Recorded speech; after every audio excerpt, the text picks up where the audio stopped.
Can see it.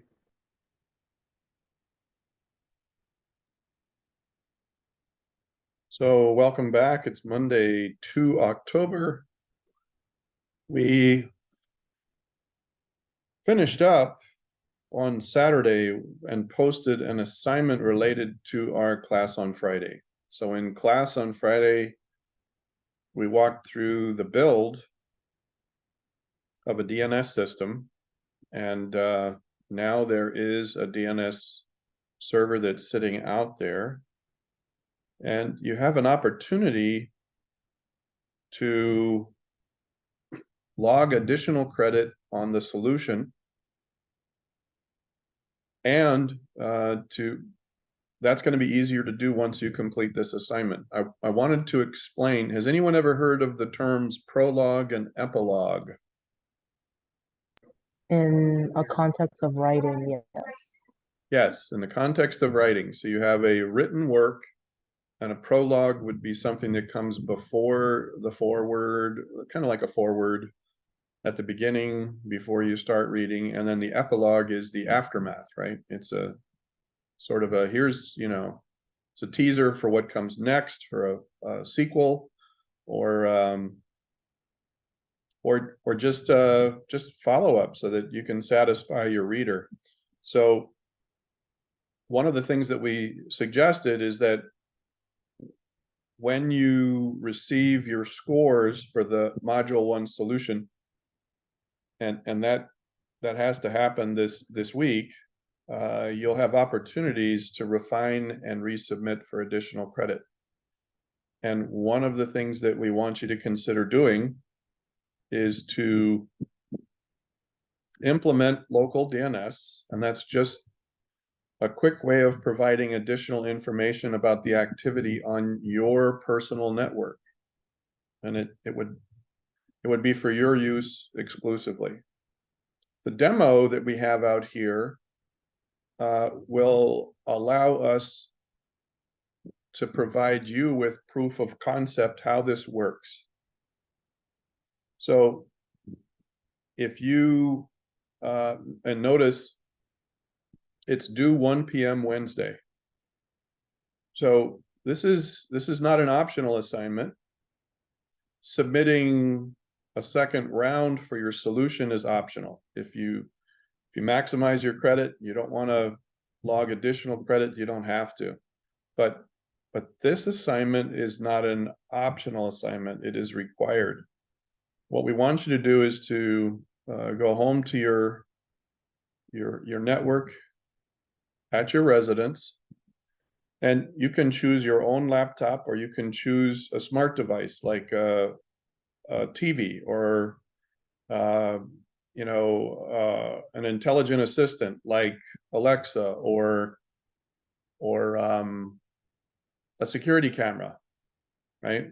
And all that's going to do is redirect your device or your system to get its DNS from this local machine. And on Wednesday, what we're going to do live in class is take a look at the cache, the memory and record of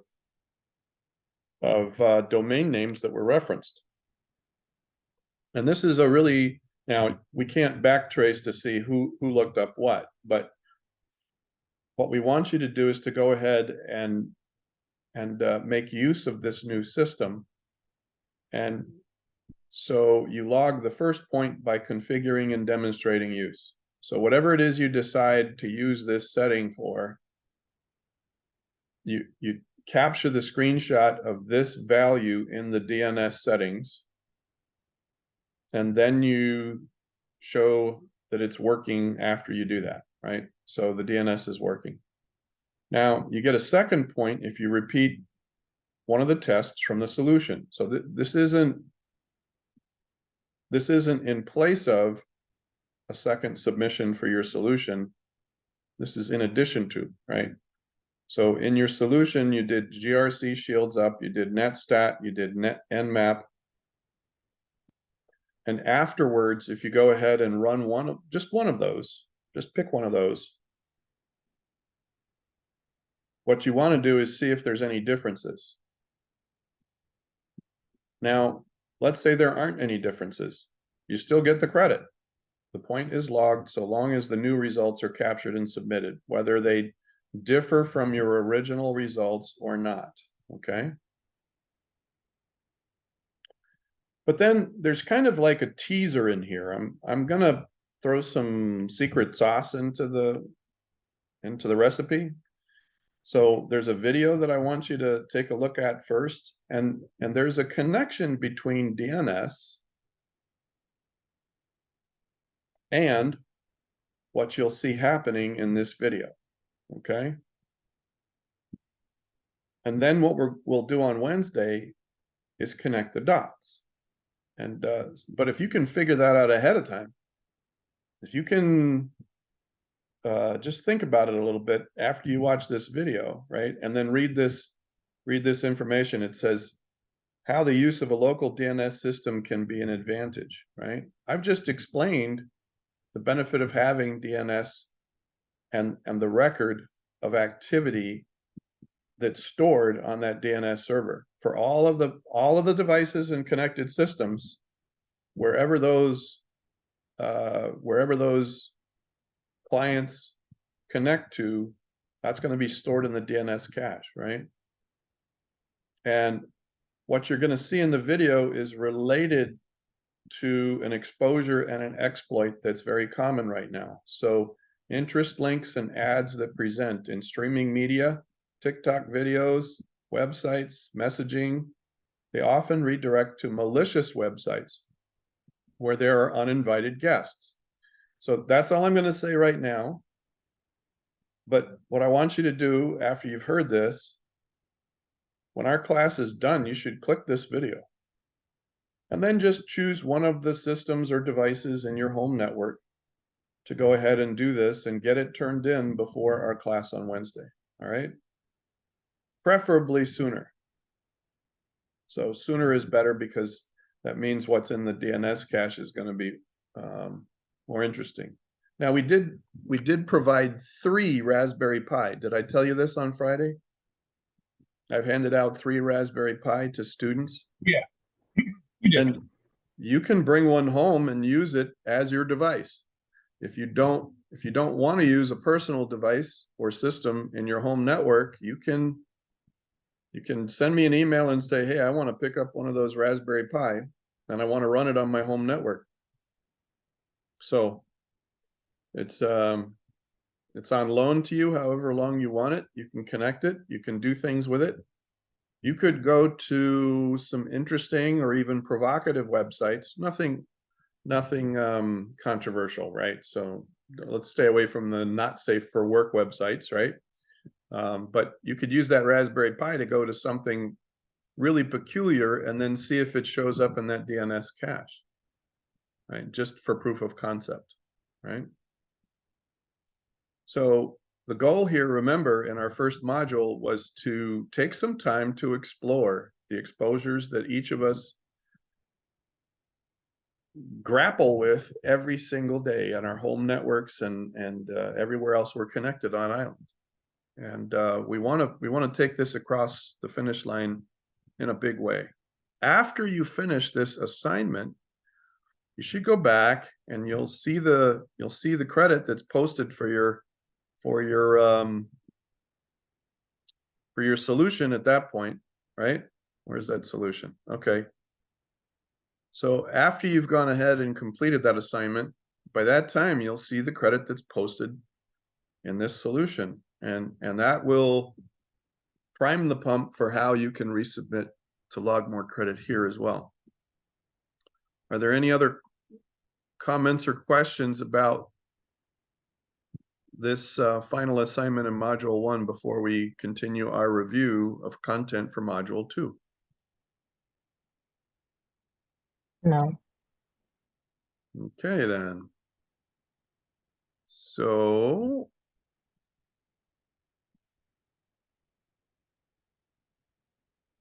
let's look at risk management.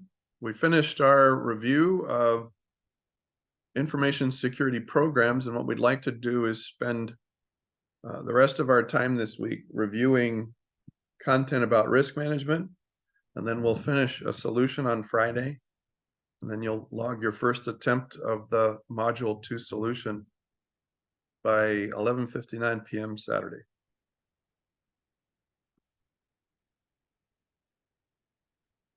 So just as we did in our previous, there's quite a bit of material in here, but we're going to hit the high points.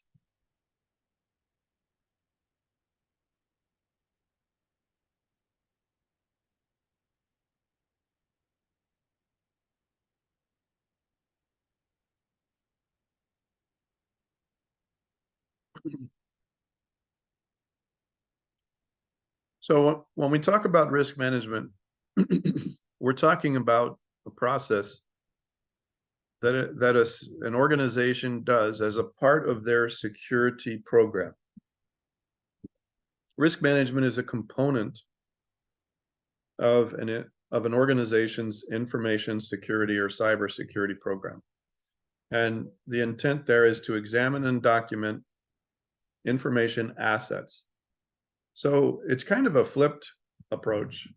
We want to identify the things that we need to operate, our most important assets. And then from there, we dig deeper, we take a deep dive on what technology components expose those information assets, right?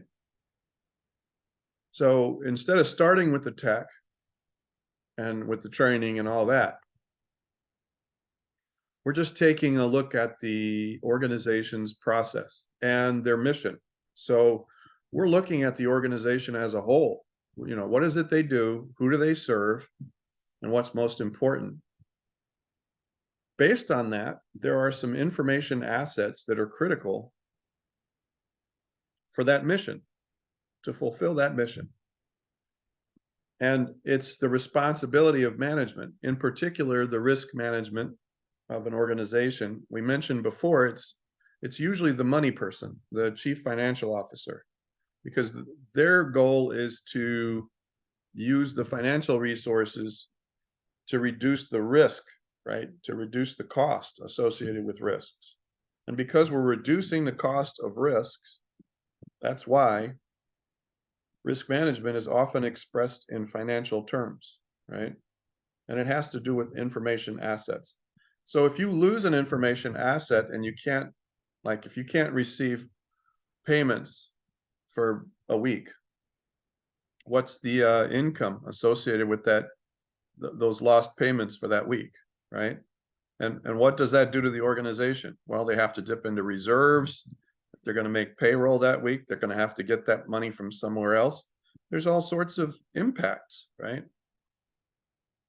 So it's the information security leadership that works with the chief financial officer to explain how the technology components of an information asset are part of that risk, right? Now, every organization has a different sense of risk and what's acceptable and what isn't. And before we get into that, does anyone have any questions about what we just stated here? That was kind of a review. We touched on this in our last segment.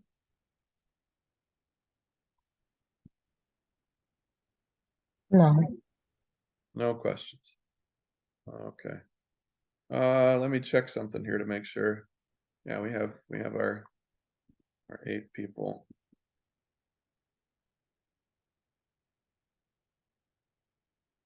So the appetite, the risk appetite, the term appetite has to do with what a given organization is willing to accept, because they're going to be trade-offs, right? You're never going to have perfect security and unlimited accessibility. Those tend to be contrary interests, right? If you make everything accessible, then you don't have good security. If you have perfect security, Well, that a lot of times you achieve that by locking the stuff up so that there isn't a whole lot that's accessible.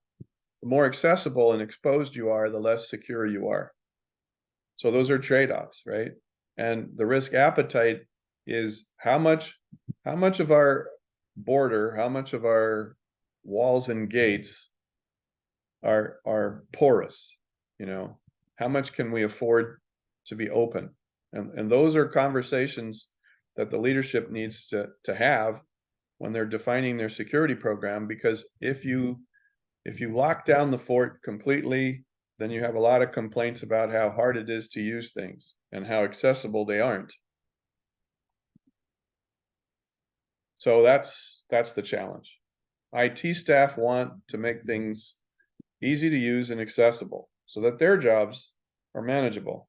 And the security folks want them to be secure, so they come in behind there and say, hey, wait a minute, there's too much permission or control here. Now, residual risk is a little different. So you have risk appetite, how much people can tolerate, right? Willing to accept for risk. And then residual risk, that's the amount of risk that's unaccounted for after the application of controls. So when you identify your information assets and then you use digital components to secure those are called controls, right? Security controls. And you can increase the security higher and higher and higher by buying and purchasing and implementing more and more security controls. It gets very expensive, right? In a real world, you can't do that. You can't have extra firewalls and extra routers and extra networks. Well, let's create a separate internal network for our finance department. That may not be practical. So there's a certain amount of control that you can't have. Given the mix of controls that you do have, what is exposed that remains, right? What risk is unaccounted for? So if you have encryption for your website and you don't have encryption for your human resources and personnel department, you know, what's the risk associated with exposed personnel records? You know, depending on the kind of organization you're in, that could be severe, right? If you're a government agency that's all about intelligence gathering and so on, right? If you're a CIA or an NSA, the amount of risk that's associated with that kind of loss of control is huge. But for a standard nonprofit organization in the US Virgin Islands, if you have folks that don't use email and they show up for work and they perform manual labor just to maintain the buildings and facility, and you know, their personnel information about hiring date and who they are and, you know, what their position title is, that's not a very high risk level. It all depends on the organization. That seems pretty intuitive, but I just wanted to call that out. Now, a key, you know, a major piece of this is identifying, classifying, and prioritizing those information assets. So when we say that we're examining and documenting the information assets, specifically, we don't just identify them. We have to classify what type they are and then prioritize how important they are. And that's just common sense. After I gave you the example about the CIA and the NSA versus, you know, a nonprofit organization, right? Those are two different organizations altogether. So how do you prioritize that? You just have to take it a step further. You want to classify it and then prioritize it. So when you assess the risk for an organization, identifying the assets means every aspect of that. The people that are using it, the procedures that are followed to access it, the actual data itself, the software and hardware components, and how they're all connected together, the network elements. Those are things that you want to systematically review as a part of those technical components that are used to work with those information assets. Any questions about our first our first summary.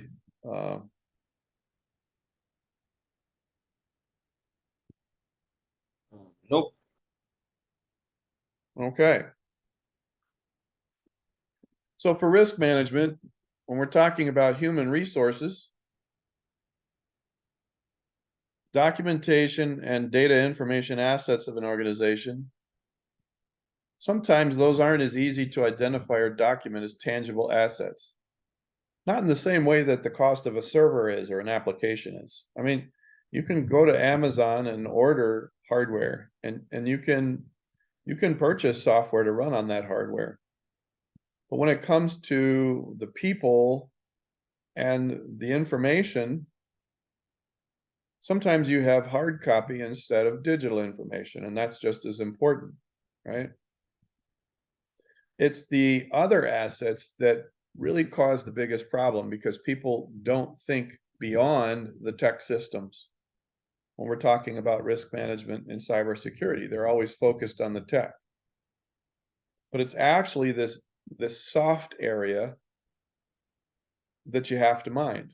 Maybe the paper documentation is critical, but there are digital controls that allow for or prevent access to the storage that's used to protect those hard copy paper documents, right? What am I talking about?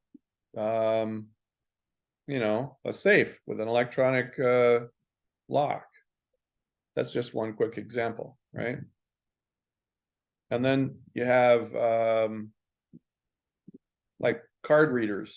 Has anyone ever worked in a job where you had a key card and you had to swipe a thing to get into the door? Do we have anybody in our class that has a job like that? Well, not a job, but we have that on campus. You have that on campus? Okay. Yeah. So your card provides you with the access, right? So a lot of times a framework of questions or a checklist helps. You know, which information asset is the most critical to the success of the organization? Well, for a university, that's a complex question. But what about banks? Or what about healthcare organizations, right? Is it the billing information for healthcare insurance that's the most critical? Or is it the patient information that the healthcare organization uses to provide medical services so people are healthy, right? And, you know, what are the penalties if some of those are compromised? Which information asset generates the most revenue? So usually the one that creates the most profit or the most revenue is the most important. We protect our networks if we have credit card machines, because if you don't, there is an organization that's international that can revoke your ability to use credit cards anywhere. What I'm saying is that if you have a customer and their credit card is compromised because you connect to an insecure network, and this international organization finds out about it, and they find out that you didn't do anything to fix it, like add a firewall or protect your network, then what they can do is they can send you a notice that they have contacted all your financial institutions and none of your credit cards work. None of your credit card readers will function. And that's a reality. It's called PCCI, right? Or PCI. All right, which information assets are the most expensive to replace? Some of them don't generate the highest revenue, but they're important because to have to replace them is too expensive, right? Which information asset loss or compromise would be the most embarrassing or cause the greatest liability? What would happen if you were in a class, you were in a class and the instructor's computer system were compromised and everyone's grades were viewed by every other student on the campus? Would that be good or bad? Bad. Bad. Would there be liability associated with that? Would you get in trouble for that? Yeah, that's illegal. That's actually illegal. Yeah, it is. It's actually illegal. It's a very bad thing. So, you know, and if you have a user, like let's say you have a new instructor and the new instructor doesn't know any better and they share everyone's grades on the screen, right? Is that a technical issue or a human personnel management training issue? That's a training issue because they don't know any better. Because they don't know any better. Yeah. But could it cause the same amount of compromise or loss for that organization? Yeah. Oh, yeah. Yeah. All right. Well, thank you for responding. After an organization identifies and performs that initial classification, right, of the assets and the threats that are facing the organization, right, you want to take a look at the threats. So for our organization, a threat could be maybe a competing university, right? Maybe there's an online university that wants our students and they're going after our students, right? So every organization faces competition of one sort or another. And even in the plainest and smallest of scales, right? So you could have an artist that has a credit card reader and they go to art shows and they're in competition with other people. And you know, if at the fair or the event, if that artist can't sell their product in a convenient way, then other artists that have working card machines have an advantage, right? So, I mean, I know that most people don't like to think in terms of threats. But sometimes threats are not as obvious as you might think, right? And here, the author of our textbook says there are 12 general categories of threats to information security. So we're gonna basically list those 12 categories of threats. And that's part of this chapter that you need to know. And when you look at each of these 12 threats, you want to ask yourself, which of the threats exist in your organization, which are the most dangerous, which require the greatest cost for recovery or for protection. A lot of times it costs so little to recover, you don't really need to spend a lot on protection. But has anyone ever heard of the saying, an ounce of prevention is worth a pound of cure? No, I've never heard of that one. An ounce of prevention is worth a pound of cure.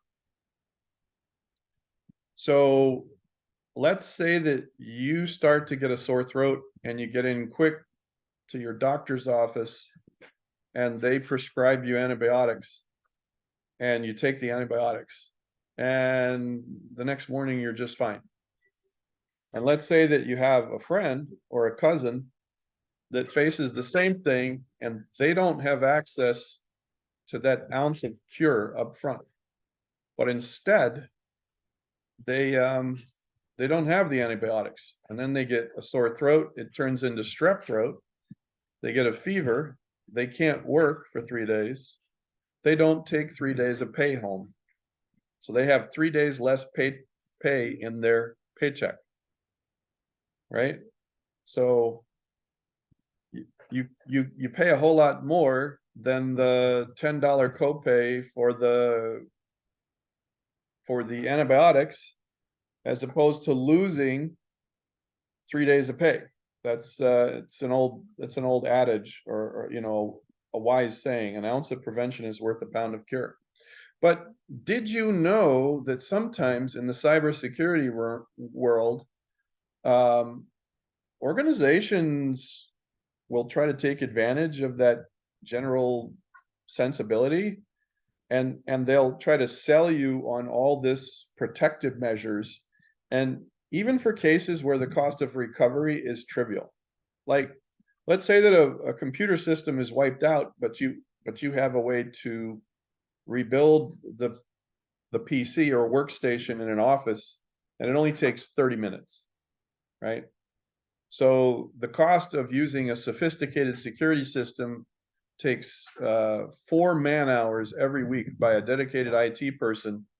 But for what you're doing, well, you could just reload the system in 30 minutes. In terms of time and expense, because time is money. Everybody's heard the term or the phrase time is money, right? Everyone's heard that? Yeah, yeah. Time is money. So let's say that the recovery option is 30 minutes and you're not worried about what the system is used for. It's just for the general public, right? So if they blow it up, and it takes you 30 minutes to rebuild that thing, you just load it over the network and boom, you have a new system. Well, let's say that instead you could implement an advanced security system, but that advanced security system required you to spend 4 hours every week, and you had to go to training to learn how to use it. Yet, anytime you had a loss, it really only took 30 minutes to recover the thing. And I don't know, there might be some weeks that go by where you don't lose a single system at all. You don't have to recover anything. Those are conversations that have to happen in real time with real people. Cybersecurity, for its own sake, is not as helpful or does not have as much value as it could when it's framed the right way. And I know it kind of pains me to say that, but I've seen plenty of scenarios where cybersecurity for the sake of cybersecurity just gets a lot of people really upset, particularly the finance people who have to pay for it. So they're going to ask those questions. They're going to say, "Oh, come on, what is it really?" So we have a student and their laptop is ruined. What does it take to rebuild the laptop? 30 minutes. Well, why should we pay $100,000 and train people to do otherwise? There are some scenarios where, based on the asset and the cost to work around it, it doesn't make any sense. It's different for every organization with each of those 12 categories of threats. That's the moment of truth we're trying to get to in our class today. Is that if you don't work this process for every organization and you don't examine for yourselves what's really the most dangerous, what's the biggest threat for us, right? We can't operate if we don't have employees and our communications are disrupted. Maybe you should spend more money on a second form of communication so that you can operate. And that would make more sense than some encrypted gobbledygook, right? Oh, let's get these new things you plug into the USB, and it makes the encryption that much stronger. Well, okay, all right, so we can buy $100 USB device, or we could have a second method of communication for $10, right? I'm just using that as a quick example. Each information asset is evaluated for each threat that it faces, and the resulting information is used to create a list of exposures or vulnerabilities that pose risk to the organization. And then each of those risks is assessed to see, okay, how bad is it going to cost when that happens, right? Based on the information we just shared, does anyone have any comments or questions? Any observations to share?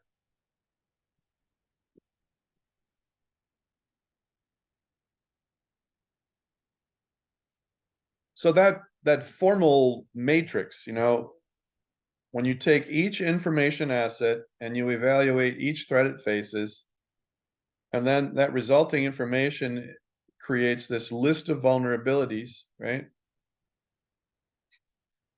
That worksheet is called a Threats Vulnerability Assets Worksheet, a TVA worksheet. And you can sort it by priority along one axis and threats in priority along another axis. So with a worksheet, if you're doing this electronically, like in a spreadsheet, you could, or a database, you can sort by, you know, decreasing priority, or decreasing exposure, or decreasing asset value. And when you're able to quick sort like that, it means you can kind of quickly pivot to assess each of the different criteria. Now,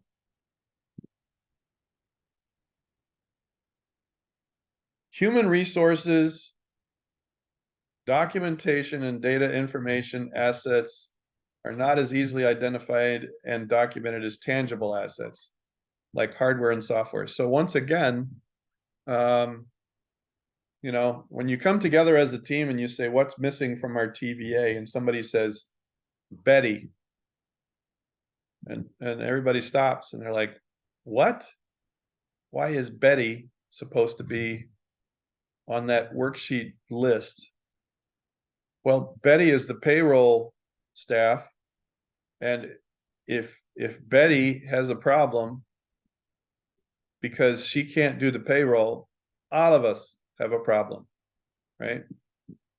That's the point here, is that oftentimes your adversaries, people who would hurt you, will hit you in places you don't expect.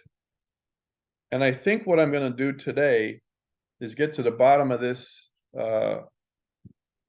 this fourth summary slide, and then I'm going to pivot and show you an example of just how deep this game is being played. Okay, so I'm going to show you a recent example of a personal example of how exposure and people and the softer things are really hard to pin down sometimes. Okay,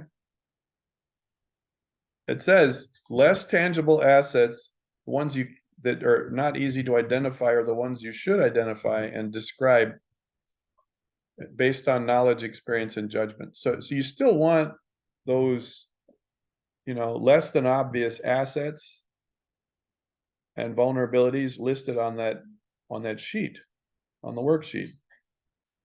You can use the answers to the following questions to develop weighting criteria for information assets. Which information asset is the most critical to the success of the organization? Which information asset generates the most revenue? Which one generates the most profit? Which one is the most expensive to replace? So you see there's kind of a repeating pattern here, right? As you're evolving, as you're assessing your risks, you're going to ask a lot of the same questions, but they're same kinds of questions. And the important thing I want you to take away from our class today are those basic questions and where they apply. The reason that's important is because in our connected world today, your adversary is better equipped at this and spends more time doing this than you do. Okay? So let me give you a quick example of something that I think is worth a little bit of dialogue and discussion. And then on Wednesday, we're going to demonstrate the information that we glean from that DNS server, right? And then we'll go ahead and finish up our summary of content for risk management. Let's see here. I shared this today with another class.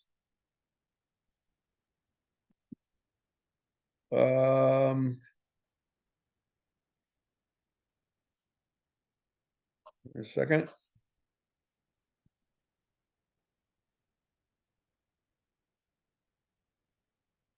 No.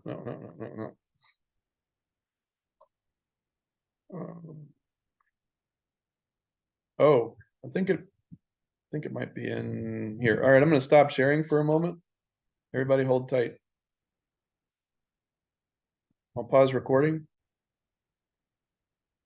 My condo association is on the west end of St. Croix, and we were talking about this topic, and that's all we were doing.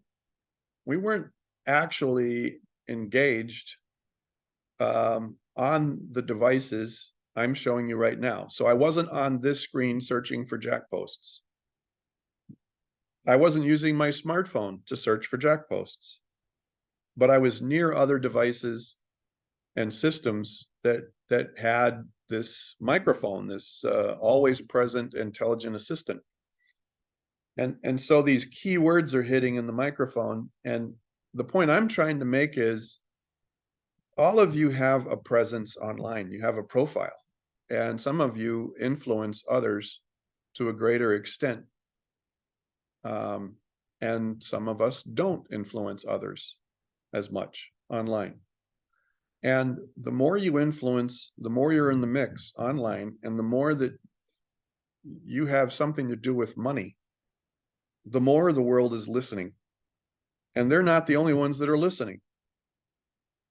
The point I'm trying to make is that when you go out and you have an adversary, that adversary is looking on Facebook, they're looking on TikTok, they're looking at all of your interests, and they don't have to look very far to figure out what rocks your world. So why do you care? Well, here's the point we're trying to make. And this is what I want you to think about between now and Wednesday. If you aren't thinking about the assets that are most critical for your organization or your home, if you aren't thinking about the things, those assets that generate the most revenue, that make you the most successful, the things that are the costliest to replace, and the things that make you the most productive, if you're not taking the time to identify those things and then to think about those 12 vulnerabilities, right? Those 12 things, those 12 threats. If you don't spend that time, I want you to rest assured, or maybe you shouldn't rest assured, someone else is. There are other people who are paying attention, who are doing things, and they're watching. Here's the last little piece. I want to come full circle, and I want to call out something to you, right? This video again. There's a link here. When you complete this assignment between now and 1 p.m. Wednesday, after you do this, right? You go into the settings for your network on one of your devices and you put this information in there. After you're done finishing this, watch the video. And then I want you to read and reflect on these words here, okay? The information about you and what's important to you is almost open source. It's almost public domain, because everything that we share and do online is public domain. And it's important for you to take the time to assess what matters, the assets and how critical they are, because I guarantee you someone else is. I promise you someone else is doing that. And it's because, well, they don't want to work so hard for their living. They'd just rather drain your bank account. Or they'd like to put your business out of business so there is no competition. And then they can laugh all the way to the bank. The simple truth is there's a reason for doing this stuff. And it's because if you don't know and understand what's going on in your own home, in your own house, with your own person, then how equipped are you to deal with the exposures and the vulnerabilities and the threats? And I think you know the answer to that question already. Okay. So on that note, we're going to stop and share. I hope that you enjoy trying out this DNS system. If you run into any problems using this, or you find it isn't working, I want you to capture the screen and email it to me or text me, right? But we'll see you Wednesday. And until then, Take care and see if you can find